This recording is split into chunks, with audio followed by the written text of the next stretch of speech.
What's going on? Welcome back. Welcome back to Off the Schneid. We've been away for a couple weeks. We moved studios, if you will. Still getting the kinks out a little bit. Hopefully y'all can hear me good. Still getting the setup put together again, but we're almost there. And we're back drafting. Hot Best Ball summer's back, baby. Didn't take long. Out a couple weeks. Still can't stream on the Twitter machine unless start paying Mr. Musk, which is kind of rude. That came out of nowhere a little bit. So you used to be able to stream on Twitter for free. Now you got to pay for the premium. It's like $150 a year. We'll see. We'll see about that. Not doing it right now, but we'll see if we get there eventually. But yeah, we're back. I'm excited. Like I said, we're almost there. Putting together the whole setup again. Got the lighting, everything's looking good. So we're almost there. But we're back. We're drafting. Training camp is open. I'm super excited for that. The news is flooding in. If you don't follow 32 beat writers on Twitter, you need to be following them. I have notifications turned on personally, so I'm getting every bit of information that I can get.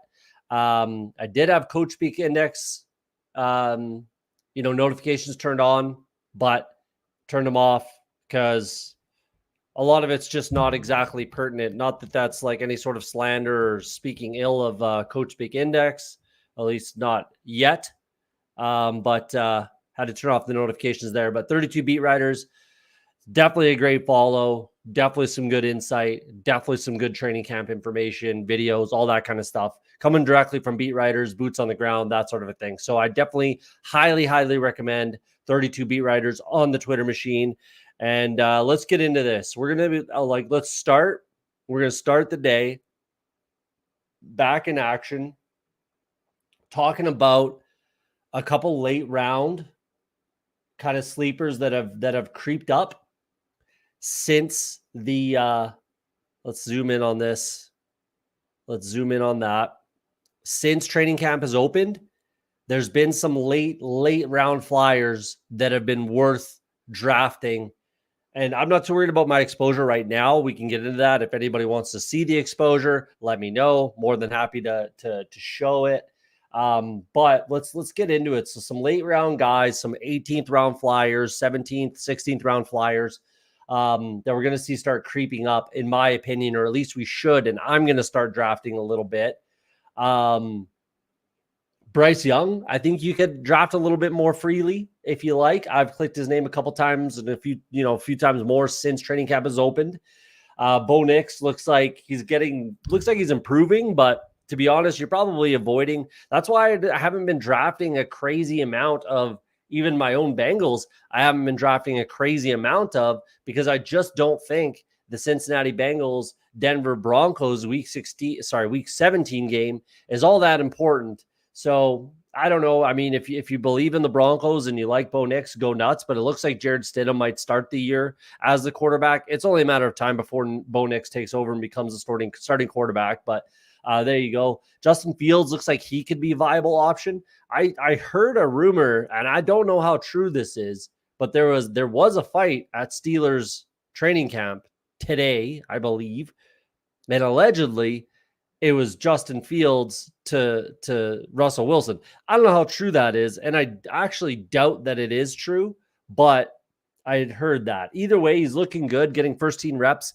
All it takes is a little injury, right? We know that. All it takes is a little injury. Guys out a week, nothing crazy in training camp, and then someone else can elevate themselves and kind of take over. I've done a few where if I've drafted like Jalen Hurts, Josh Allen, something like that, where I've brought in the KC Pittsburgh stack for week 17. And then I draft both Justin Fields and Russell Wilson with my elite quarterback. Again, top 3 quarterback that I'll fire in there, and then bring back with the 2 Pittsburgh QBs. So regardless, you're kind of covered there. You could do that with Minnesota as well, but Sam Darnold's looking like he's going to end up getting a shot and being the guy. I've always kind of been a little bit of a Sam Darnold stan, to be honest with you. I think that he can get the job done given the right opportunity, given the right scheme, given the right team, position players, weapons, all that kind of stuff, offensive line. We'll see. This is going to be his Baker Mayfield, Geno Smith opportunity. I think he does start the year. I do think that JJ McCarthy is not quite ready to start NFL games right now. So I personally, if I'm Kevin O'Connell, I would start Sam Darnold in week 1. I would see how it goes, and if he keeps winning, then it's that much more difficult to take him out. But he's looking good in training camp. So you got to kind of give him that. And he's won games, in this league. So we'll see. I might get to like 3% or something like that. Sam Darnold, I'm not probably 0 right now, but I might get up to like 3% where I stack that Minnesota Green Bay week 17 game with, obviously Justin Jefferson, you kind of have to have. And then I guess you could go, if you believe in Aaron Jones or Ty Chandler is my most drafted player, period. Maybe TJ Hawkinson for a late round and then bring back the Green Bay side, whatever. Either way, Darnold's looking like a viable click. Personally, I think Aiden O'Connell's going to win that job in Las Vegas. I just think that Devontae Adams signed off on that happening last year with Jimmy Garoppolo. Obviously, Jimmy Garoppolo was god awful last year, and they had to make a change regardless. But Devontae Adams, if you watch the show Receiver on Netflix, seemed like he was kind of getting behind Aiden O'Connell a little bit. And he has been getting the majority of first team reps. They have split them. But if gun to my head, if I have to make a click, I'm probably not clicking either. And I've done a similar thing. Again, Minnesota, Pittsburgh, Las Vegas, and look at the ADPs. They're all right after each other. I'm fine if you double click any one of these 3 teams if you have that elite quarterback, Josh Allen, Jalen Hurts, Patrick Mahomes, whatever. Then you could take 2 of these guys with your 17th and 18th round picks. And then you're covered regardless for 2 quarterback spots. I don't like to build a crazy amount of 3 QB builds, but it's a viable strategy, in my opinion. You could do it with New England and Jacoby Brissett and Drake May, but I'm not personally drafting anything other than Drake May for end of season upside is the only time I'm drafting New England quarterbacks personally. But again, gun to my head, let's look at it that way. Gun to my head, who do I think starts week 1 and the majority of games or the majority of games for these teams? I think Aiden O'Connell starts week 1 and plays the majority of games for the Las Vegas Raiders. I think Sam Darnold starts week 1, and as long as he's winning or they're in the playoff hunt and they're playing well, he continues to play. Who knows how long that will go? I do think the Minnesota will have a reasonable squad.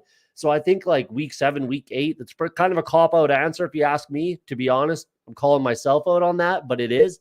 But that's what I could see for Sam Darnold, JJ McCarthy. And then this is getting a lot tighter with Justin Fields and Russell Wilson. I mean, right this second, if I'm actually probably saying Fields might be that guy with the way that he's looking in camp, getting that opportunity and then, excelling in it with his rushing ability and the future. He could be the future franchise quarterback of this team. I mean, if all things are more or less the same, you got to give it to the younger guy, more upside, and could be the future of your franchise. So right now, I think it's Justin Fields, but we'll see. So that's kind of it for quarterbacks. Like realistically, you could throw darts all you want, Drew Lock, whatever. Joe Flacco. You could throw darts if you want, but those are really the only guys that really make sense for a late round click at the quarterback position. But let's look at running back now. There's some guys that are going up the board. Got to go further here. Bucky Irvin's been a bit of a mixed bowl so far in camp, so we'll see on that. Everybody sounds like they're doing well in Chicago. I would, we're going to have to wait till pads come on and they get into some preseason games for some of these guys. And I think Chicago is probably at the top of the list, of that, and see who, if one of these guys get cut, the only cut candidate would be Khalil Herbert. That's been the only cut candidate, trade candidate kind of talk out there. I'd be pretty surprised if they did. It doesn't make tons of sense financially. And especially with the rookie quarterback, you want some stability at the running back position, but no one's really separated themselves. I guess it's still in the same order: DeAndre Swift, Khalil Herbert, and then Roschon Johnson. And Roschon Johnson gets a lot more passing work than Khalil Herbert. So it's kind of a mixed bag of all three. And we'll see what happens when preseason games get going. Audric Estime, yeah, I mean, I have started scooping up a few shares. Shout out Putt Daddy. And someone else that was in the chat, I can't remember, that said they draft him a little bit. But I mean, yeah, I don't mind picking off some shares, but I won't be picking them higher probably than the 17th, 18th round. The reality is he's still behind Javonte Williams as far as, the pecking order goes in training camp. And Jaleel McLaughlin is still the most explosive back on that team by a long shot. So those two are going to get the lion's share of the work. And then Audric Estime is going to be that third running back, RB3, and then potentially get some early down work. He's not going to be that third down back probably, unless he's just a phenomenal pass blocker, which he probably might. I wouldn't say probably. He might be better than Javonte Williams as a pass blocker. Jaleel McLaughlin is not at all, realistically trustworthy in that facet of the game. He's just too small. But I think his ADP is getting a little egregious here. That all that positive buzz was off of one kind of, basically opinion from a beat writer before training camp opened, right? So now we're in training camp and we're seeing who's running with the ones, twos, whatever. And we see that it's Javonte Williams, number one. Jaleel McLaughlin is that change of pace, explosive back that they have. And then it's Audric Estime. So he's kind of got to slow down for me to start clicking him a little more often. Braylon Allen, he's becoming one of my highest owned running backs and players, period. He's absolutely standing out at camp. Obviously, he is behind Breece Hall. Obviously, no questions asked there. But he is no question the handcuff, the direct handcuff. If anything should happen to Breece Hall, Braylon Allen is a league winner. So he should be going realistically. Why would he not be going where, where is he? Where, oh my God. He has to go where Tyler Algier goes, or at least close to it. So who's in that range?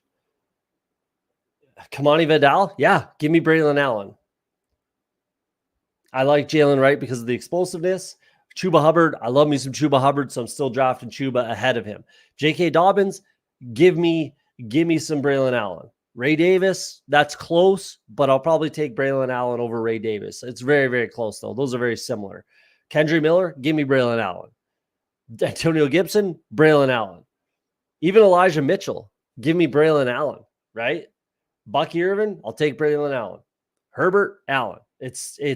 He should be going probably about 30 picks higher, realistically. So I'm going to keep clicking Braylon Allen until he rises and get as much exposure as I possibly can.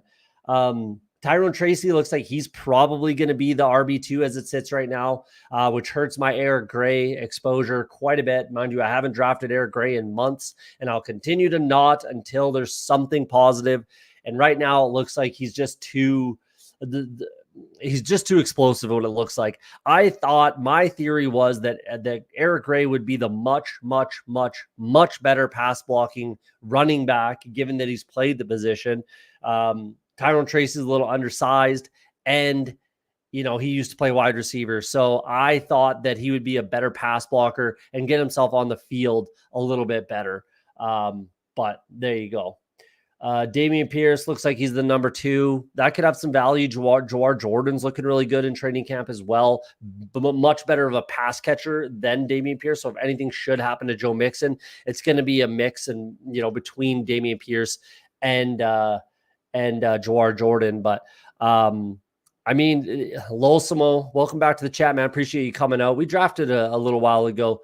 I don't even know if you knew you're on the stream, but either way, Algier will have some more of a standalone role. No, I don't know about that. Just there was one, again, the offensive coordinator says, yeah, he's going to play a big role for us. It's like, yeah, what's a big role, right? Like, to be honest, I'll believe it when I see it. When the head coach, Raheem Morris, has done nothing but just sing the praises of Bijan Robinson, and we know who the more explosive back is, I think realistically they could be extremely close. Braylon Allen and Tyler Algier, all things staying the same, Breece Hall and Bijan Robinson both stay completely healthy all year, I think we'd see a very similar, and actually probably a little bit more production potentially from Braylon Allen because he has better pass catching abilities than Tyler Algier, in my opinion. So, I mean, it's pretty much a wash. Either way,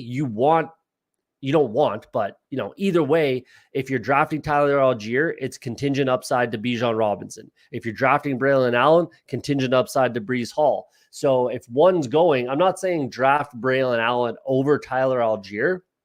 I'm saying that Braylon Allen's going way too far, way too late. If Tyler Algier is going right here at 153, then Braylon Allen should be going at 160 something is what I'm literally saying. 30 picks. He should be going 30 picks ahead of where he's going right now.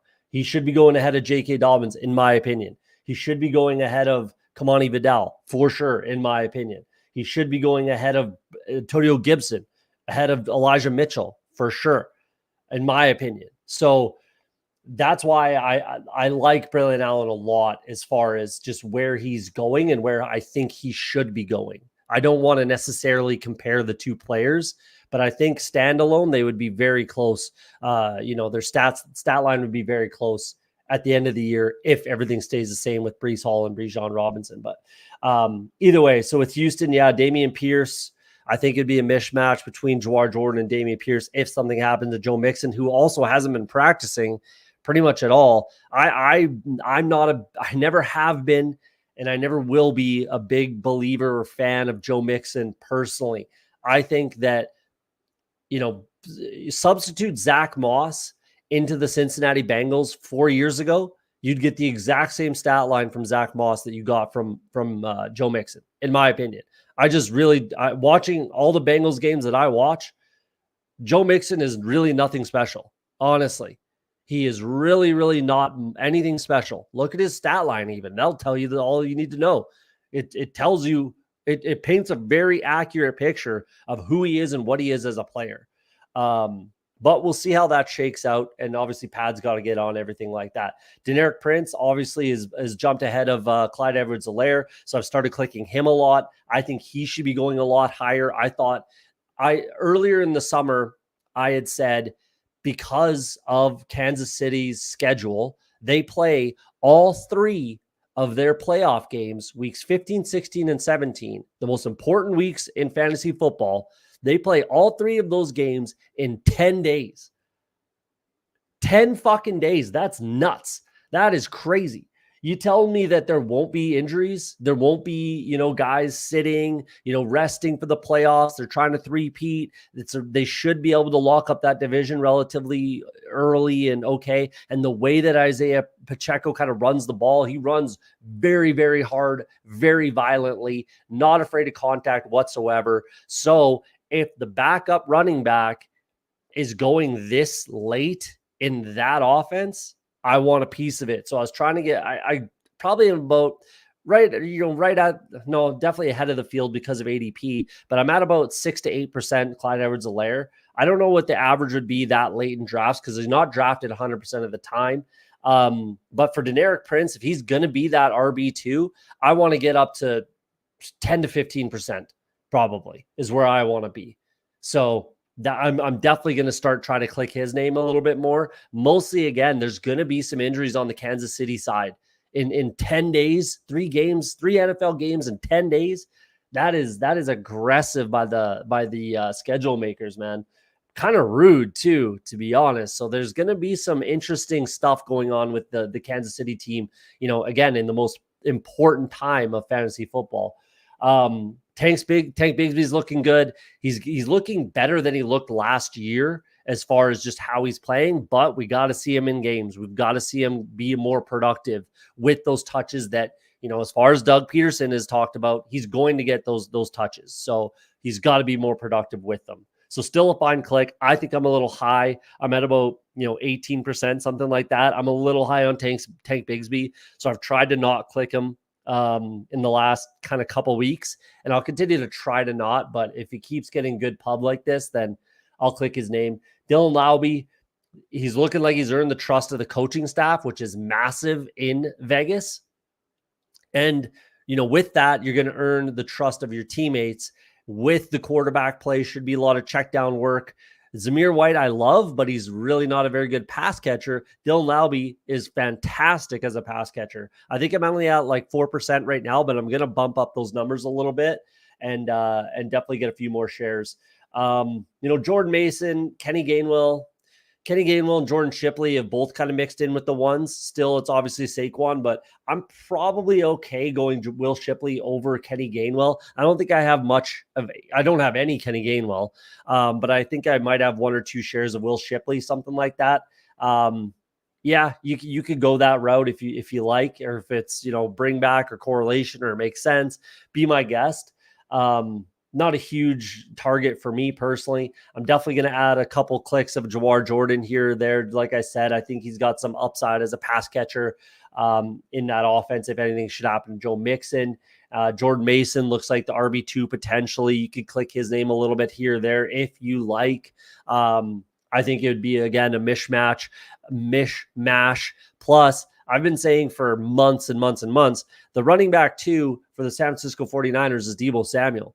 It's not Elijah Mitchell. It's not Jordan Mason. Yes, these running backs would have a role if something should happen to Christian McCaffrey. But one of the reasons why I love Deebo Samuel so much, number one, he's fun to root for. He's fun to watch. He's a fantastic player, super talented. But he's also the RB2 in that offense when Christian McCaffrey is healthy.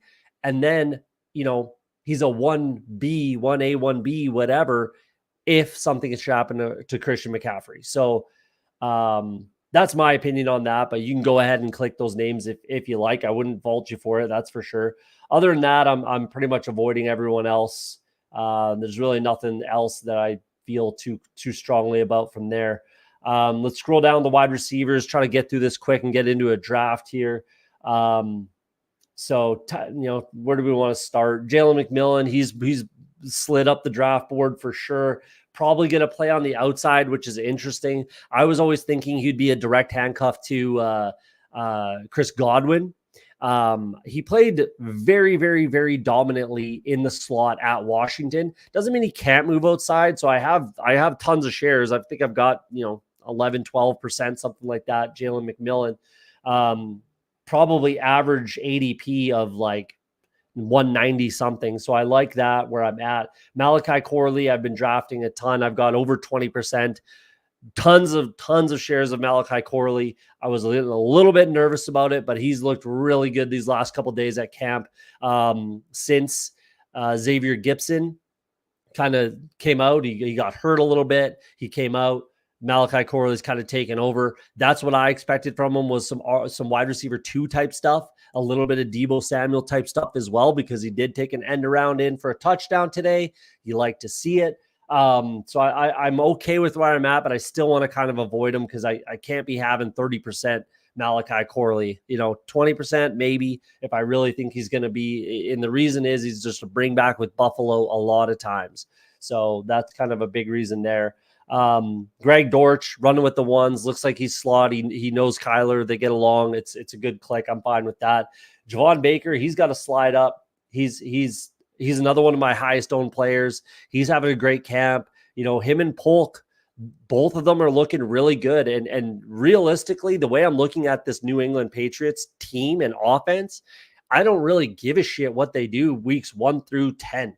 I could care less if I get zeros, honestly. The only reason I'm clicking anyone on New England is weeks 15, 16, 17.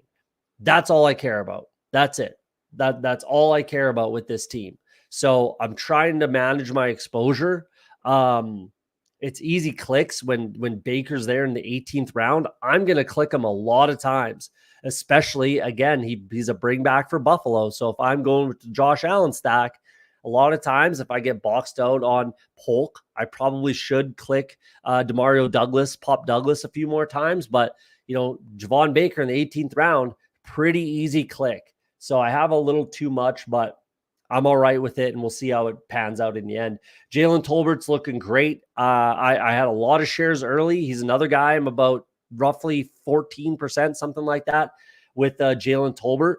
It's starting to look really good. He looks like he's going to be the wide receiver 3 with upside potential to be that wide receiver 2 in that offense.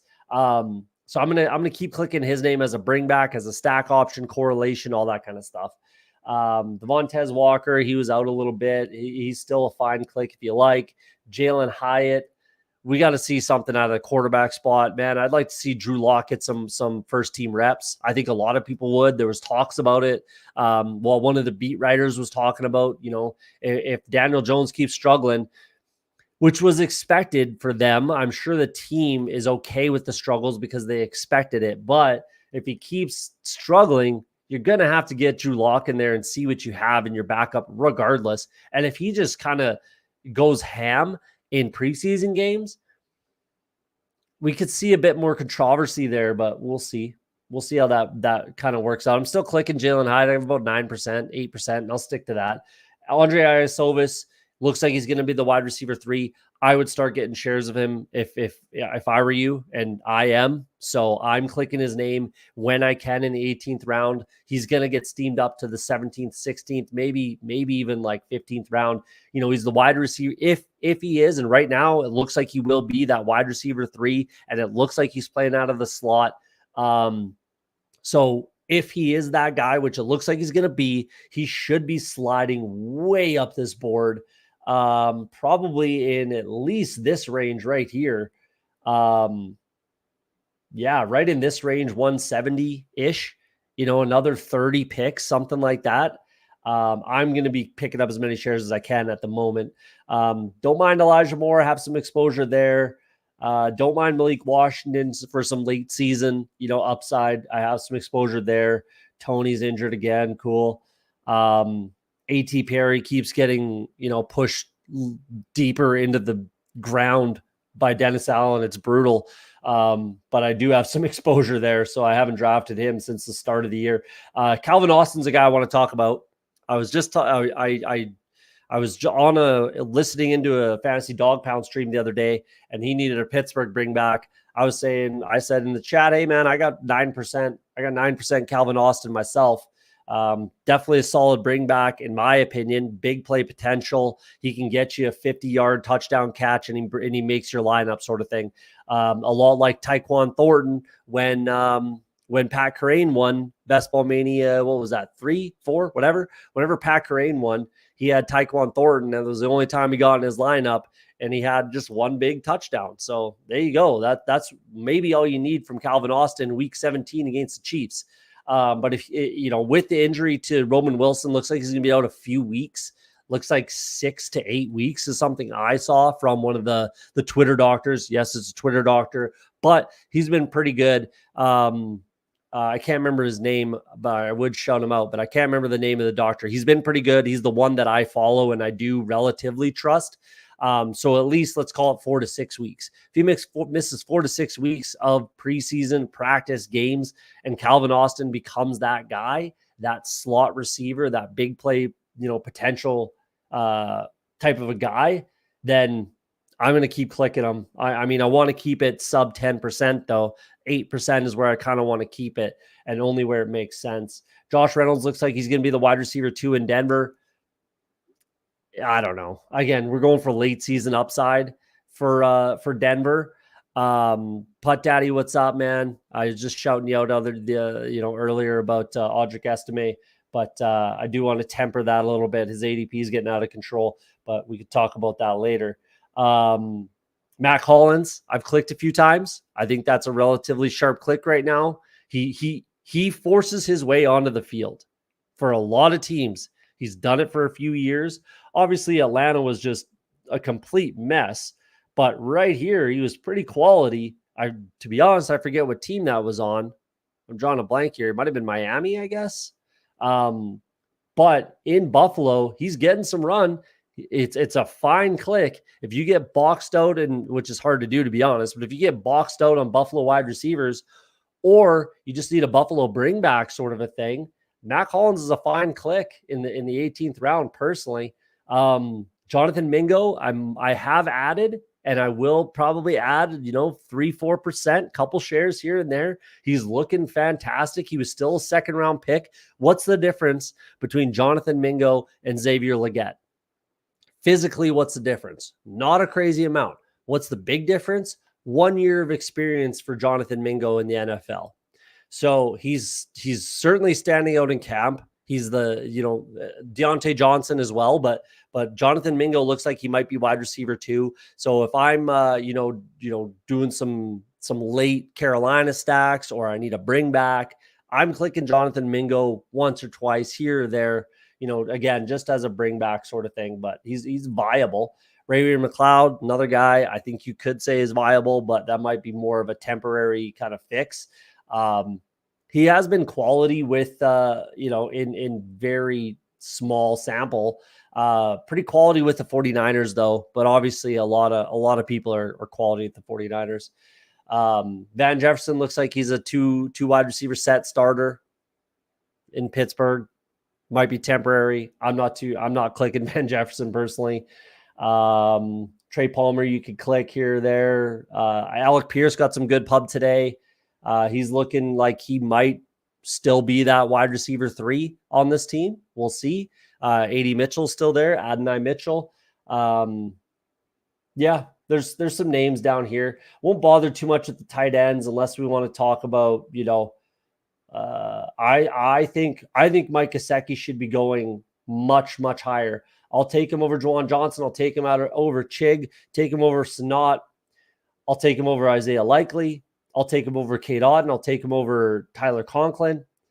So 20 picks, at least 20 picks of value, in my opinion, on Mike Gesicki. Really standing out in camp. He's the most athletic by far tight end that's pretty well ever been on the Bengals, at least since I've been a fan. Pretty hard pressed. Well, Tyler Eifert, and he's very similar to Tyler Eifert, I suppose. Yeah, I like Mike Gesicki quite a bit. And beat writers are pounding the drum for him. So I would be clicking Mike Gesicki if I was you guys. I have been, and I will continue to. Colby Parkinson, I think is viable too. This is a pretty underrated stat line, to be honest with you, and limited work that he got. And that was in Seattle, right? So now he goes to the Rams, banged up Higbee. He also was a tight end at Stanford. That's very much like Iowa for tight ends, right? Iowa is a super standout tight end school. We know that. So is Stanford. Take a look through the history of Stanford tight ends. So I like Colby Parkinson. I'll be picking up some more shares personally. Who else we got? Greg Dulcich. Sure. Little, I'm hesitant, but I will click his name here or there if I have to, or if it makes sense. I don't like Theo Johnson personally. Yeah. Other than that, at your own risk or volition. So let's dig into a draft. Let's do a Best Ball Mania. I'll probably wait. I have not done my Bulldog yet. So I'll probably do that maybe this weekend. Should have time. It's only 2/3 full right now. Now that I've got the setup going again, I got to fix up a couple more things and get it back to normal. But I'll probably do that this weekend and do the Bulldog, and maybe I'm not doing the Corgi if I'm being honest. I just don't really see much value in putting a match to $5. But the Bulldog is 100% getting in that one. And then let's update the peeps for Best Ball Mania. I'm at 100 exactly. I've got 3 slows going. So I know I was saying I'm going to do some slows, not getting into a crazy amount. I have 3 going right now. So technically I'm at 103 entries. But there you go. Let's dig into it. Let's do a Best Ball Mania. If you want to draft me, jump in. 9, waiting on 9. Putt Daddy's got 15% Gesicki and BBMs through 60 right now. We keep taking unless I hear different. Yeah, man. I would keep taking them. Isovis, Gesicki. What am I at on let's see what I'm at. Let's go like that. Let's go 12% through 100. 12% through 100. I kind of want to bump those numbers up, but I'm fine with having Gesicki as my tight end 2 and 2 tight end builds. If I get Sam Laporta, if I get, I would say Kelsey, but I'm not really drafting Travis Kelsey personally. And then, Pitts, Kincaid both have week 12 bye week, so it's tough to put those two guys together. But Jake Ferguson and Mike Gesicki, stuff like that. What am I at for Andre Sovis? Only 5%. I'm going to bump that up as well. I think now that we're getting some clarity with the Bengals. I'm on the clock here in my slow. Got some time for that. All right, we're in the 12 spot. Oh, and I got to log into the old Spike Week. Let's do that. Shout out Spike Week. I use the Spike Week tool. It's been good. We'll see if it makes sense to get it again next year. Let's do a little sound of summer here. Forgot I had this.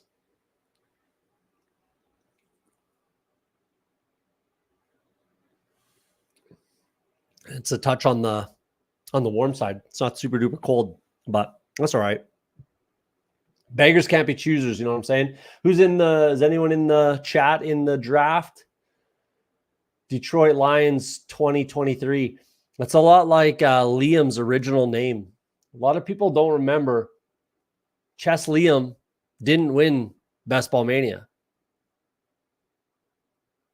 Can anyone tell me who won Best Ball Mania 2?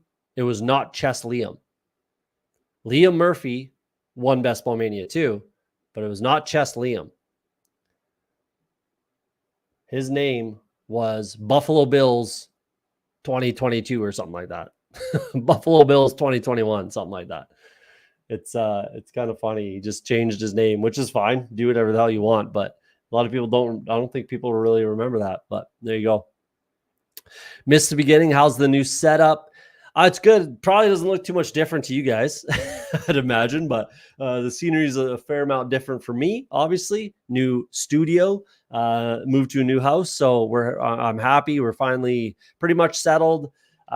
Today was the last day in the old place. Got it clean, got it off our hands. We're happy about that, and we're here. I appreciate that, though. Appreciate you reaching out on that. So yeah, it's good. I like the setup. I do got to clean it up a little bit. I might have to get new lights. My kind of spotlights. I don't know, whatever you want to call them. They're a little bit old, and it's hard to find bulbs for them. So I might get some new lamps, some new lights, especially when it gets dark. I have the window open right here, so I'm in Canada, so it gets pretty dark. In the winter months. Mind you, I don't I don't stream over the winter. I just get too busy with work, but I'll be back for best ball, playoff best ball. But that's another story for another day. Puka Nacua, I'm still searching for my first Puka Nacua Marvin Harrison Jr. stack. I still have 0% Marvin Harrison. It's going to stay that way. Just is what it is. I'm going to go Gibbs, Debo. Get that week 17 stack. I've mixed that in a couple times. I'm going to keep mixing it in. And the Puka drafter is going to get the stack, if he wants it, of Marvin Harrison. I want a few shares of that. And that's the only time that I think it's really makes sense to take Marvin Harrison Jr. personally. I just think he should be going behind Drake London, behind Deebo Samuel, potentially behind Devontae Adams, Jalen Waddle potentially. you know, still a rookie at the end of the day. And I think as more casual drafters come in, I think he'll fall. Puka is falling because he should be. He's now falling. He's behind AJ Brown, which I was saying months ago that was going to happen, and obviously it did. And then Garrett Wilson, I was saying that. I said a couple weeks ago that's going to happen, and here we are now with that. So he probably stays there about 11, or where is he at now? Yeah, 10.4. Is Garrett Wilson higher? 10.7. So that will happen. Garrett Wilson will move ahead of Putt Daddy. Geez, just read your name in the chat there. Garrett Wilson will move ahead of Puka Nacua, in my opinion. And that's probably where he'll stay. We'll see about that. Derrick Henry, like I've been saying, he's going to move into the 20s. He's going to keep going. If I see Derrick Henry's name in the 30s, if my pick starts with a 3, I'm picking Derrick Henry. I'm sticking to that. I'm going to keep that in my back pocket, keep doing that. I just think it makes the most sense if you want to get some exposure. 10% exposure in Best Ball Mania to Derrick Henry. I would like to boost those numbers up a little bit, to be honest with you, but I'm not going to reach on them. And it depends on my build, obviously. So, Farthing MD. Farting. Any surprises yet? Malik Neighbors is going to be continuing to move up. I think a lot of people are talking about him, you know, and this is a viable statement. Like, what's the big difference between Malik Neighbors and Marvin Harrison Jr.? People were saying Kyler Murray. You really think Kyler Murray's that big of a difference that, you know, he needs to go a round and a half ahead of Malik Neighbors? I don't think so. I'm not a big Kyler Murray believer personally. I thought that was a terrible contract that they gave him. I think they regretted it immediately, and I think they still kind of do. But we'll see. I guess you got to leave the door open to being completely wrong. So maybe I'm completely wrong. But is anybody getting out of line? AJ Brown goes before Bijan. That's not crazy. Like, one statement from the OC about Algier having some big role, and Bijan starts to fall and Algier rises. It's crazy how one little piece of tidbit of information can come out and just shift everything completely. Like I was saying about Audric Estime. So, Putt Daddy, that's what I was saying about Audric Estime earlier. Again, shout out to you guys for forcing me to take him a couple weeks ago. And I have picked off a few shares, but now he's up to, you know, pick 188. I think that's a little crazy. The reason he rose so much was a statement by a beat writer before camp even started. It was just basically his opinion before training camp even began. So now that we're in training camp, he should fall back to where he was. You know, right now, I think he's going ahead of Braylon Allen, right? Which is nuts. That's nuts to me. He is 4 picks ahead of Braylon Allen. That's crazy. So I'm at 3% Audric Estime now, 18% Braylon Allen. I'm going to keep clicking Braylon Allen's name. That's for damn sure if he stays this low. But yeah, we know that Javonte Williams looks like he's going to be, you know, the RB1 on Denver. And then Jaleel McLaughlin is going to be that change of pace, you know, big play potential type of back. And then it's Audric Estime. So we'll see. 34 for Derrick Henry. Excellent value. Easy click. I wouldn't mind getting the Tank Dell Zay Flowers combination here. That would be nice. Just get me some correlation.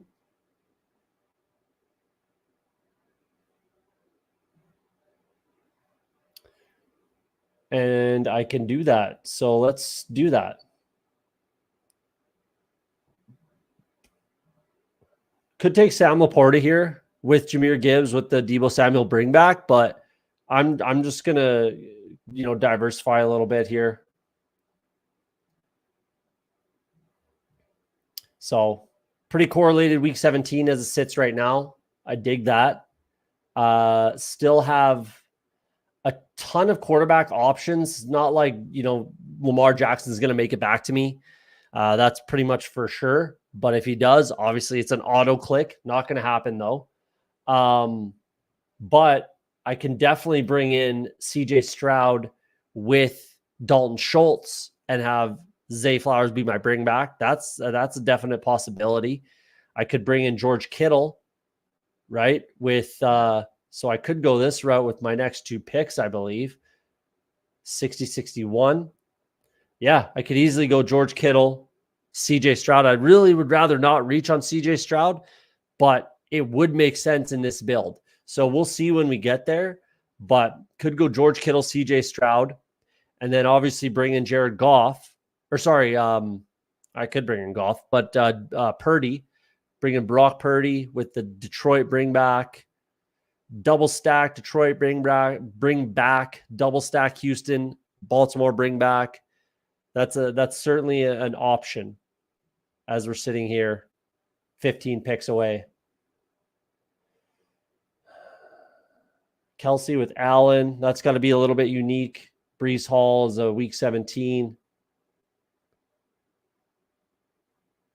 Patrick Mahomes goes a little bit earlier, which is interesting. I guess at 67, you could. It's really difficult to double stack Patrick Mahomes without reaching fairly heavily on someone. I've seen guys do it at the 3-4 turn where they go, Kelsey and Patrick Mahomes, and then you used to be able to get Rashee Rice in 60, but now you can get probably Xavier Worthy. So, and then Deneric Prince is there as well. So there's some options. But to get those like high value target earners on the Chiefs offense, it's difficult unless you reach relatively heavily for at the very least one just piece of that stack. You know what I mean? So, but I have tried to, but again, I'm really nervous about that offense with what I said earlier in the show. All 3 of their playoff games, the 3 games that matter the most in all of fantasy football weeks, 15, 16, 17, the Chiefs play those games in 10 days. That's just crazy and super rude. Bully tight end, Trey McBride, Dalton Kincaid. Personally, I can't get behind that strat. I really, really can't. But you never know. Obviously, you got to hit. I mean, if you're going to do it, this is the way to do it with 3 straight wide receivers. And then you bring in double, elite bully, double elite tight end, whatever the hell you want to call it. Then you got to catch up at running back, which is, quite easy to do. That's not a problem. So if you're going to do it, this is the way to do it. So I will give props there. This guy was obviously hoping he could get Lamar Jackson to wrap around, match him up with Mark Andrews, but naked Lamar at the 1. Patrick Mahomes goes with Hollywood Brown. Maybe he can get another, Deneric Prince as well. So, but maybe he can get another one of those top tier guys. Xavier Worthy would be that click, and it would help him if I do take Kittle and Stroud. So we'll see. Realistically, I might do that. If anyone would be Worthy, but that doesn't make sense unless I took Stroud for sure. So I'm going to do it. It should be unique. I don't love reaching on Stroud like this, 10 picks, but it does make sense with what I'm doing.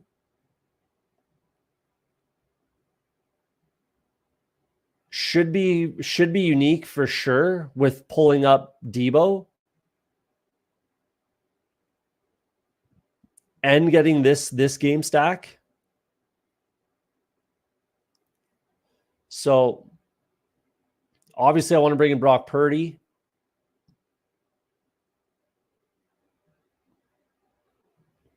And Dalton Schultz. are the way that I want to go about this. I like this build. Pretty balanced start already, obviously. You could say I'm pretty fragile for where the draft capital is with these wide receivers, and I wouldn't fault you for saying that. I'm just clearly, obviously, playing for week 17, which I've said multiple times, and I'm going to keep saying it right now. I'm selling out for week 17. If I get one opportunity to get $1.5 million, if I get one opportunity, I want to have the best possible opportunity. And in my opinion, this type of a build is what gives you that opportunity. So if this team can stumble and bumble its way into the finals, I'm going to have 2 games, hopefully, if it works out for me. I'm going to have 2 games that I can be all in invested on.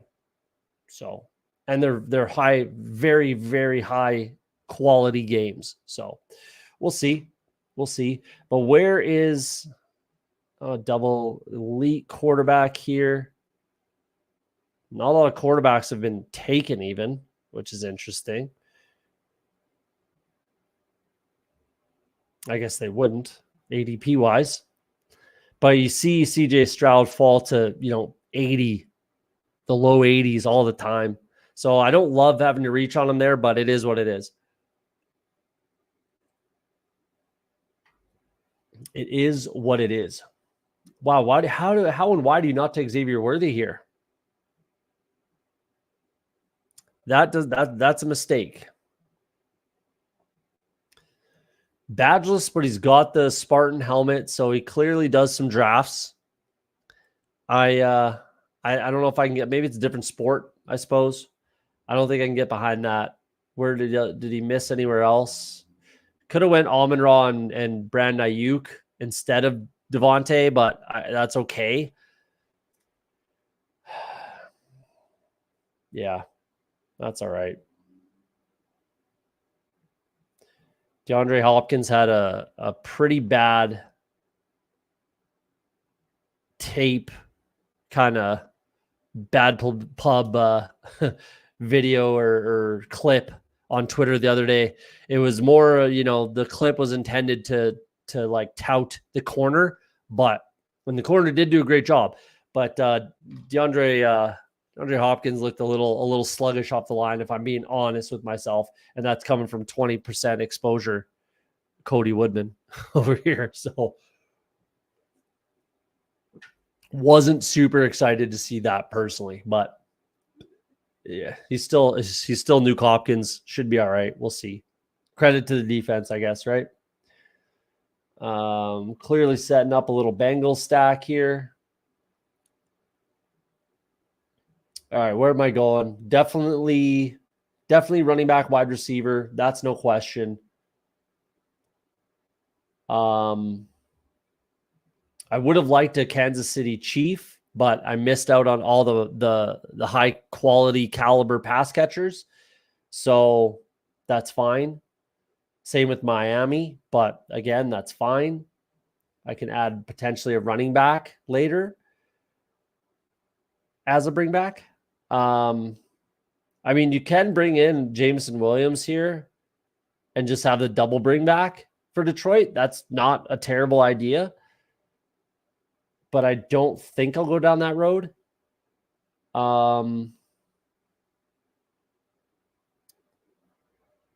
I would just take Jackson Smith and Jigba here. That makes sense. I'm perfectly fine with that. I don't necessarily want Jordan Addison.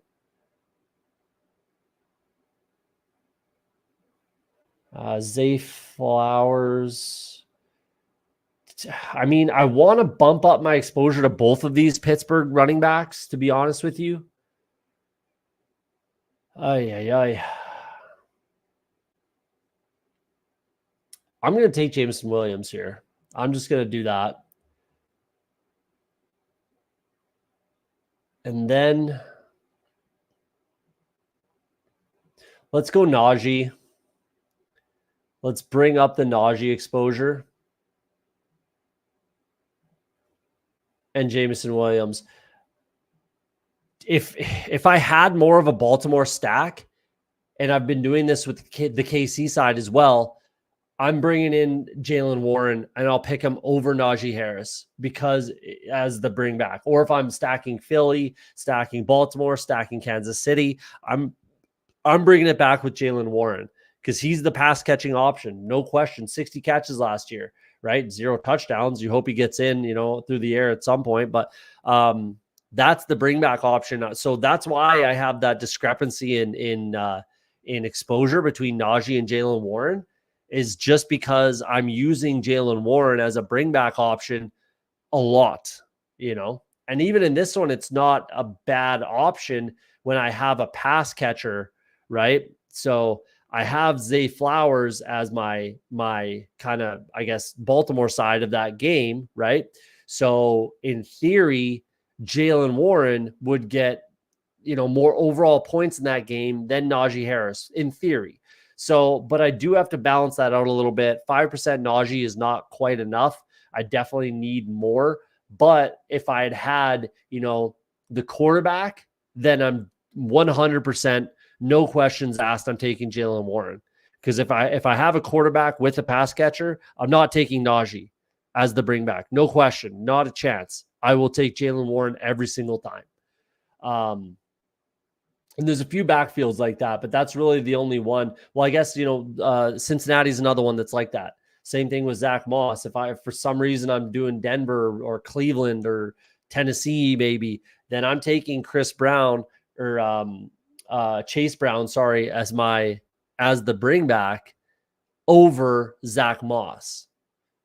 Not like literally, I'll just wait a little bit longer. Their ADPs aren't close enough, but you get what I'm saying. Tajay Spears and Pollard are interchangeable, so there's no real difference there. I'll take either one as a bring back. Jacksonville, Indy, Cincy. I'm doing a lot of that, so I'll bring it back with either one. I don't really care if it's I'm picking Tony Pollard first, but I have more exposure to Tajay Spears just because he's lower, in ADP. So he's in theory he's kind of easier to get, right? So, but I'll click Tony Pollard first as my bring back. I do think he's the starter for that offense, but I'm not upset whatsoever if I get Tajay Spears. So there's a few backfields that are like that. Jerome Ford, even with a healthy Nick Chubb, which you won't get pretty much again, in my opinion. I don't think we'll get 0% Nick Chubb. I'm keeping it that way. I don't think we'll really get like a healthy Nick Chubb, like a throwback 2 years ago Nick Chubb. It's just not going to happen, in my opinion, at his age. So I'm not drafting Nick Chubb, as you can see, 0% across the board. I've never clicked his name, and I don't really anticipate that changing. Whoops, let's get everybody in here. Jaden Daniels still there, 14%. I love me some Jaden Daniels. I shouldn't get sniped on Brock Purdy. These guys at least have black badges, so it doesn't make sense for them, I don't think. But what are you going to do? Either way, I'm not reaching. So this is where I'll take Brock Purdy, and that's that. And hopefully he's there. Other than that, it's obviously wide receiver or running back. Not a big believer in Devin Singletary personally. There's just no juice there. Like, there's nothing to squeeze out of that. Spears would have been all right. Tyler Lockett, I could be talked into. Why not? A little bit of a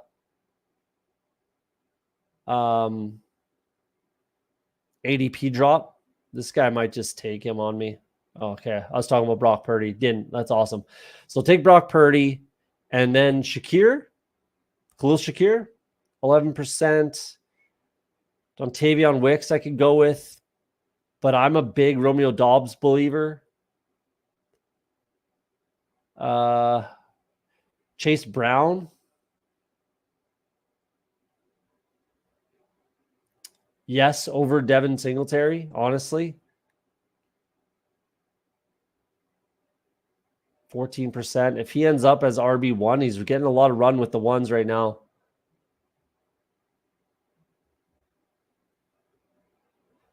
Let's go Chase Brown.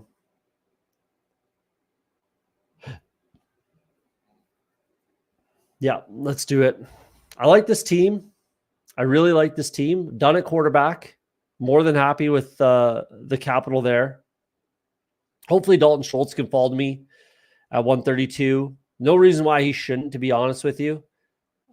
Jake Ferguson, but he could take him. Kyle Pitts, I wouldn't recommend it with the same bye week. Travis Kelce, yeah, he could take Schultz. Sam Laporta, he could. I mean, I wouldn't when you're that early. Most times, when you're taking a tight end that early, I wouldn't probably go tight end in round 11 personally, but crazier things have happened. This guy doesn't have a tight end at all. Black badge, does have a headband, clearly knows a little bit about stacking, so don't mind that.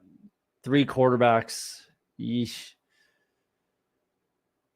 So yeah, this guy could do anything, I guess. Badgeless. The old badgeless zombie out there clicking buttons. Not all badgeless people are zombies clicking buttons. Stereotypes exist for a reason, though. A lot of times.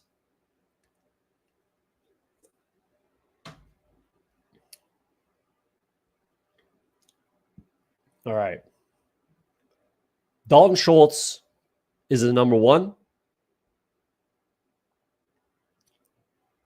I got to kind of catch up at wide receiver, especially if I think I'm a little bit weak, which I kind of do. Adonai Mitchell, 10%. I'm happy with that, but I don't need much more or any more, really. Could go Jalen Polk. I don't love the bye week matching up here, especially when there's no correlation there. It doesn't make tons of sense, but I don't mind the click.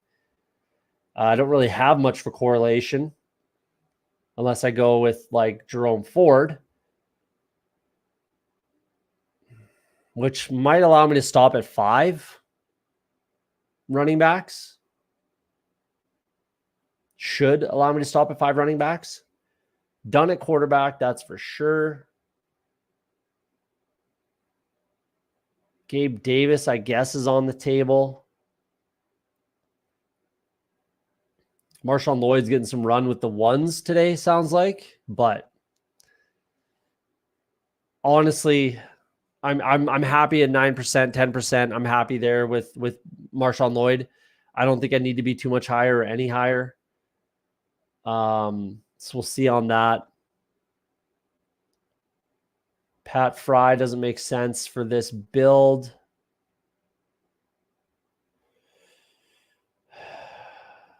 Okay, I've got enough correlation anyways, so it doesn't really matter where I go. But it's probably Jerome Ford. I like some of the wide receiver options later in the draft. Could be Austin Eckler, 8%. Don't mind that. But it could be Austin Eckler. I'm not a Zeke drafter. 0%, no clicks. Have not clicked Zeke Elliott. Again, there's just no juice there. Him and Devin Singletary are pretty much the same guy at this point in their careers.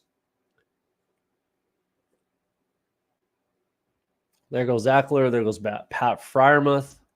Muth. Shouldn't lose Dalton Schultz here, but he could go here. This guy does need a quarterback.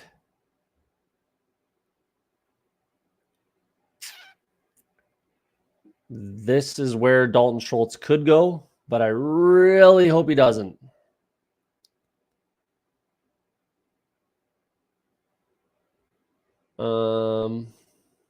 Nice. Yeah, those are my clicks then. Kind of feel like I'm falling behind on wide receiver, but it is what it is. I should be able to stop at 5 running backs now, almost for sure. Very happy with my my tight end and quarterback rooms. So happy with that. When do I think I'll max out BBM? Probably going to wait till mid-August, maybe before I start hammering it again. Yeah, that's perfectly fine, especially injuries. Like we haven't really had any real. There's been injuries, obviously. Bob Tunyon today looks like he's going to be out for a while.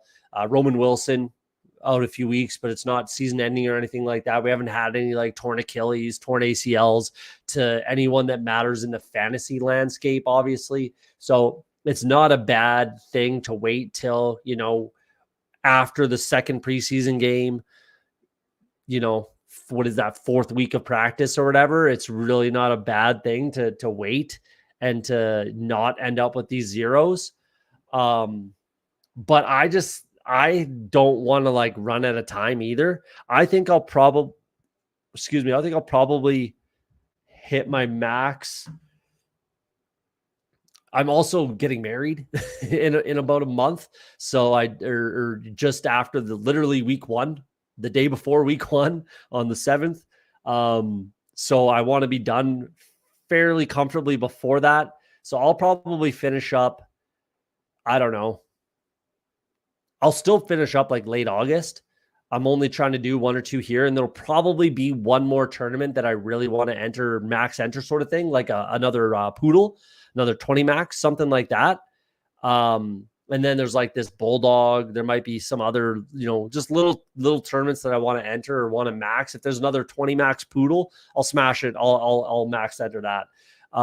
So it depends, but probably late August is when I'll wrap up Best Ball Mania.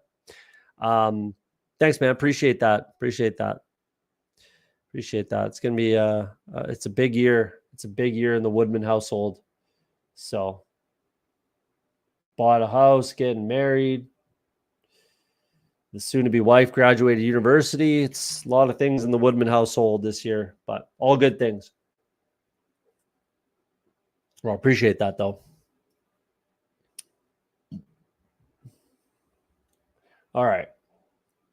I really like this team. Back to this team. I'm a massive fan of this squad that I built here.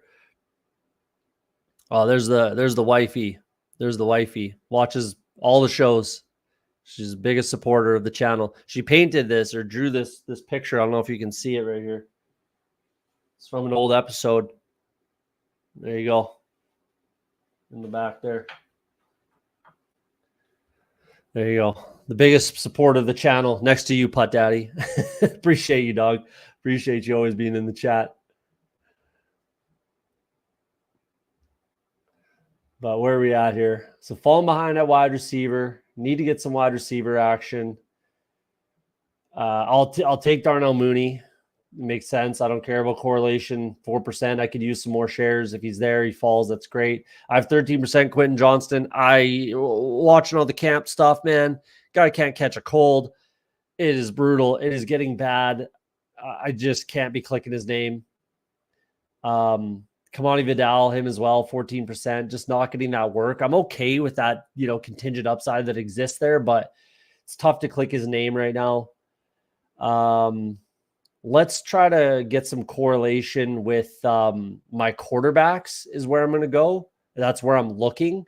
I need some bringbacks for my quarterbacks, which means Demarcus Robinson. I really was hoping to get Jalen Wright. Maybe I don't go to Demarcus Robinson, even though I might. I just don't like my options here at wide receiver at all. Like I literally would rather wait. We're going Wandale, I guess. I guess that does allow me to catch up if we go Wandale Robinson and Demarcus Robinson, but then we're still super fragile. Yeah. Don't love it at all. Maybe we go Michael Wilson over Wandale just for shares.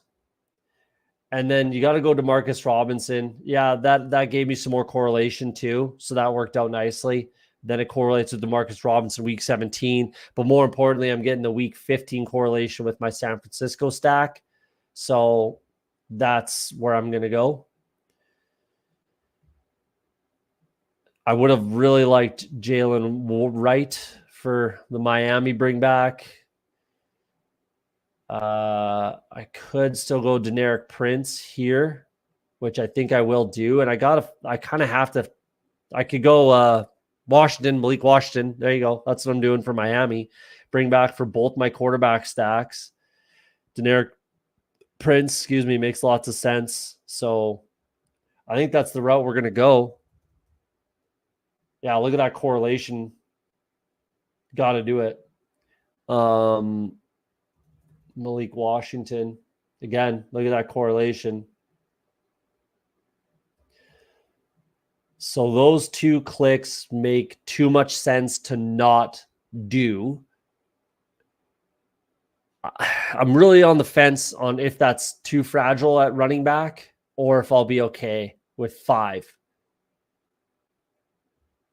But I feel like I'm super fragile at wide receiver, to be honest with you. So I think I have to go with 9 wide receivers. That's just kind of how I feel about that.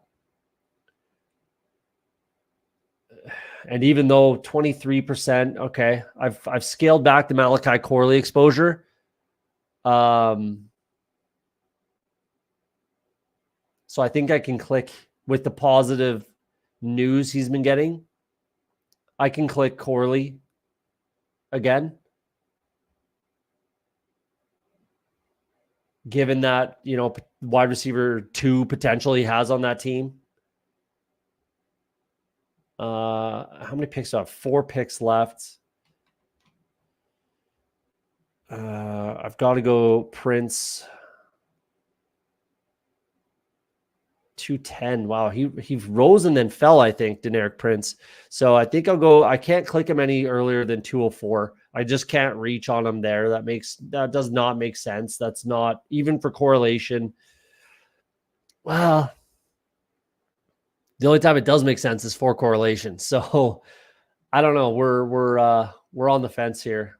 I guess it depends on who falls back to me. I mean, if Wan'Dale Robinson's still there, I'll take Wan'Dale. 15% Marvin Mims is way too much, and I can't click that name. Troy Franklin hasn't looked amazing. If he'd really been standing out like Jalen Polk or something with New England, if he'd been really standing out that way, then I could click Troy Franklin, but he's just not. Jalen McMillan, yeah. Malachi Corley, could go with those 2. Who's there for running backs?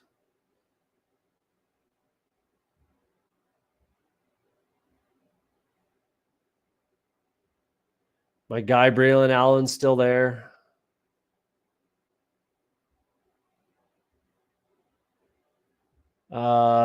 Yeah, it's getting fragile. It's getting light. Don't mind Baker.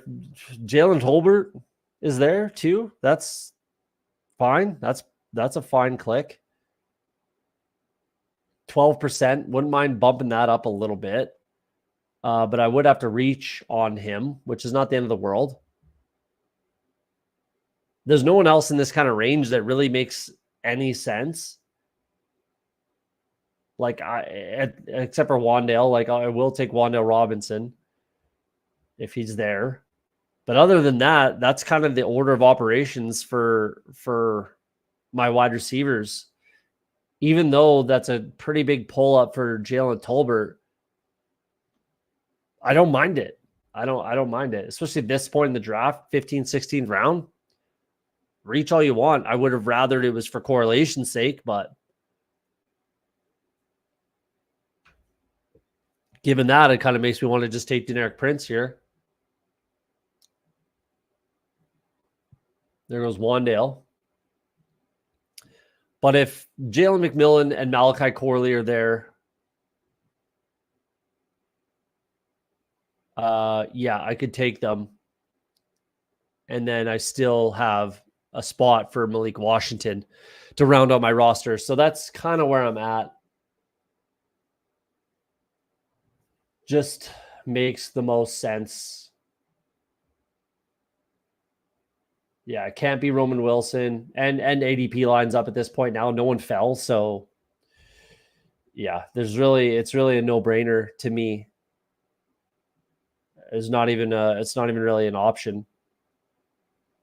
Johnny would be nice, but there's no way I'm taking 3 tight ends with Kittle and Schultz. It's just not happening. Yeah, so we're going Malachi Corley, Jalen McMillan.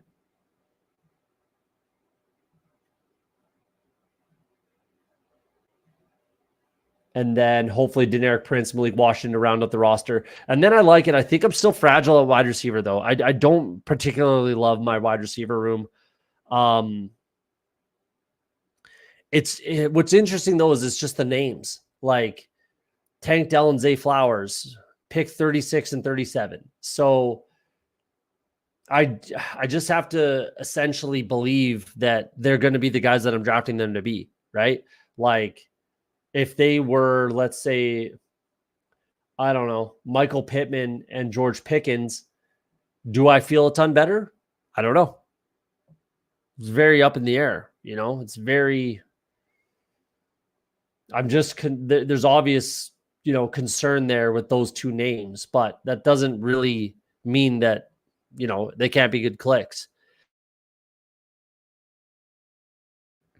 Oh, excuse me, I had to sneeze there. But yeah, it's just the names, but the correlations there, I don't know what it is, but to be honest, it just looks fragile. The wide receiver room just looks fragile, right? A lot of young second, third year players, with the exception of, you know, Debo and Demarcus Robinson. But other than that, you know, it's first, second, third year wide receivers, tons of target competition, even there too, you know, even there. So I don't know.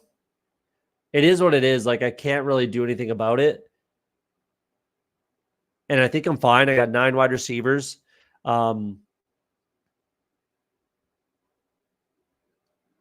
Yeah. Yeah, it just is what it is. And I'm fine with it, actually. I think I'm fine with it. Well, I have to be. There's nothing I can do about it. But we're at 2482 right now. We're going to end with 2592 is how it's going to end. And then hopefully I get these guys, the 2 guys that I want here. But the where's the Patrick Mahomes drafter? Right here. So he has to take him here at 198. How many wide running backs does he have? More than enough. 1, 2, 3, 4, 5, 6 running backs. If he takes a 7th, cool. We saw him already pass up on Xavier Worthy for Joe Mixon, which makes 0 sense whatsoever. But maybe he was doing that with a plan of drafting Deneric Prince. I sure shit hope not, because that's who I want. So, yeah, it doesn't help that they have the same bye week. I agree, especially when I'm drafting them to be like, I don't really love to overlap bye weeks too much with my early picks. Like, I don't really care about bye weeks. Obviously, you got to keep an eye on it. You can't have like 6 wide receivers of 8 with the same bye week, obviously. But I don't love picking my high value players overlapping buys. I just don't really like to do that, especially if it's late in the season by week 14. But it makes sense with these two with the correlation, you know, given that they play each other, you know, 3 weeks later. So, yeah. Like it shouldn't be fragile. I guess it should be, considering there's some pretty huge gaps. But obviously, being at the turn, being the 1 or the 12, there's going to be huge gaps in your picks regardless.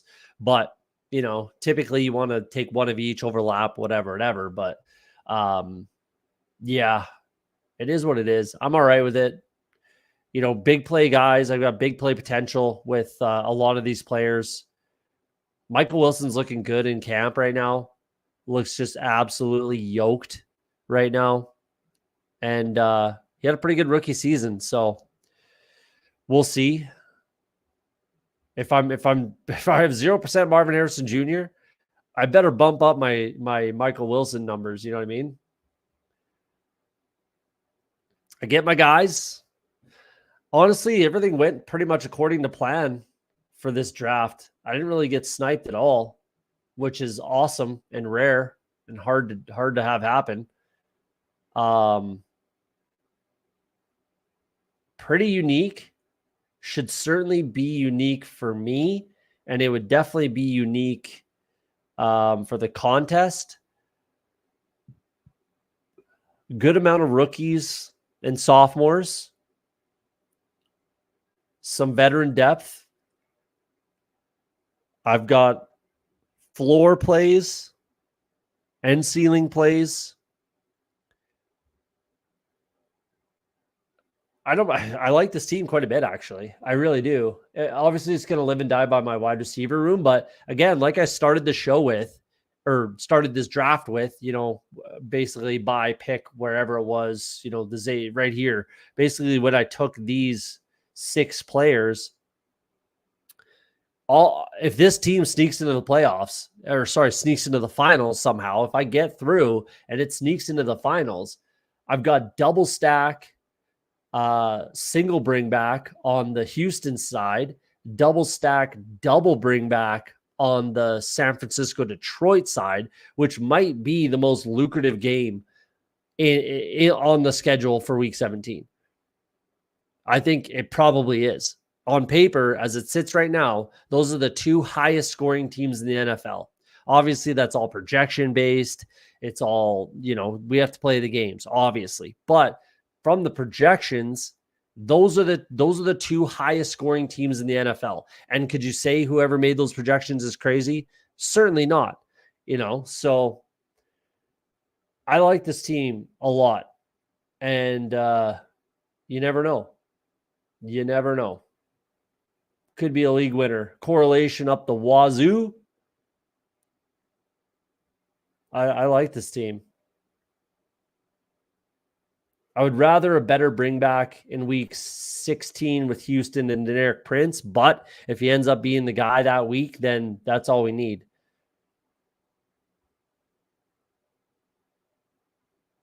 Yeah, this is a good team. I like this one. I like this draft. That was a fun one. Didn't really get sniped.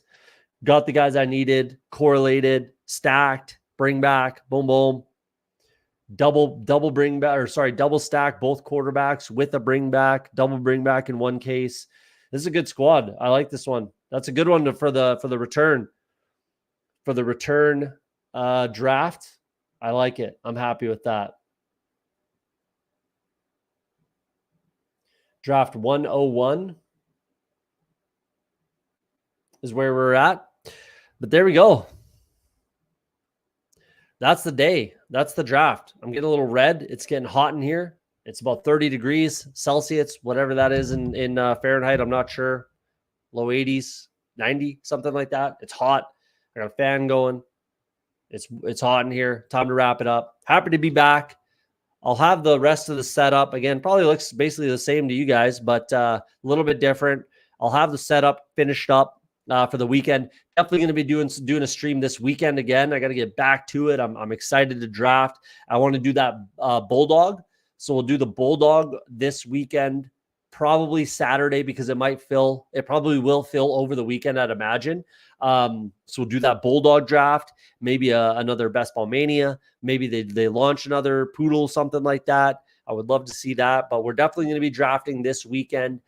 Next week, we're back, baby. Hot Best Ball summer is going to continue. We're going to max enter this sucker. We're going to win. Fingers crossed. Like I always say on Off the Schneid, if you're afraid to be wrong, you'll never be right. Hopefully tonight we're right. And I'll see you guys on the next episode.